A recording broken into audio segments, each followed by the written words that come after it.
Then the Lord said to Moses, "Go to Pharaoh and say to him, 'This is what the Lord, the God of the Hebrews, says. Let my people go so that they may worship me. If you refuse to let them go and continue to hold them back, the hand of the Lord will bring a terrible plague on your livestock in the field, on your horses, donkeys and camels, and on your cattle, sheep and goats. But the Lord will make a distinction between the livestock of Israel and that of Egypt, so that no animal belonging to the Israelites will die.' The Lord set a time and said, 'Tomorrow the Lord will do this in the land.' And the next day the Lord did it. All the livestock of the Egyptians died, but not one animal belonging to the Israelites died. Pharaoh investigated and found that not even one of the animals of the Israelites had died. Yet his heart was unyielding, and he would not let the people go. Then the Lord said to Moses and Aaron, 'Take handfuls of soot from a furnace and have Moses toss it into the air in the presence of Pharaoh. It will become fine dust over the whole land of Egypt, and festering boils will break out on people and animals throughout the land.' So they took soot from a furnace and stood before Pharaoh. Moses tossed it into the air, and festering boils broke out on people and animals. The magicians could not stand before Moses because of the boils that were on them and on all the Egyptians. But the Lord hardened Pharaoh's heart, and he would not listen to Moses and Aaron, just as the Lord had said to Moses. Then the Lord said to Moses, 'Get up early in the morning, confront Pharaoh and say to him, "This is what the Lord, the God of the Hebrews, says.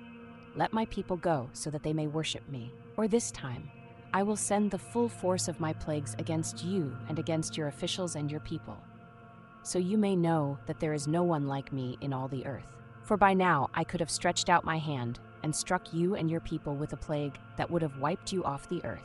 But I have raised you up for this very purpose, that I might show you my power, and that my name might be proclaimed in all the earth. You still set yourself against my people and will not let them go. Therefore, at this time tomorrow I will send the worst hailstorm that has ever fallen on Egypt from the day it was founded till now. Give an order now to bring your livestock and everything you have in the field to a place of shelter, because the hail will fall on every person and animal that has not been brought in and is still out in the field, and they will die." Those officials of Pharaoh who feared the word of the Lord hurried to bring their slaves and their livestock inside. But those who ignored the word of the Lord left their slaves and livestock in the field. Then the Lord said to Moses, "Stretch out your hand toward the sky so that hail will fall all over Egypt, on people and animals and on everything growing in the fields of Egypt." When Moses stretched out his staff toward the sky, the Lord sent thunder and hail, and lightning flashed down to the ground. So the Lord rained hail on the land of Egypt. Hail fell and lightning flashed back and forth. It was the worst storm in all the land of Egypt since it had become a nation. Throughout Egypt, hail struck everything in the fields, both people and animals. It beat down everything growing in the fields and stripped every tree.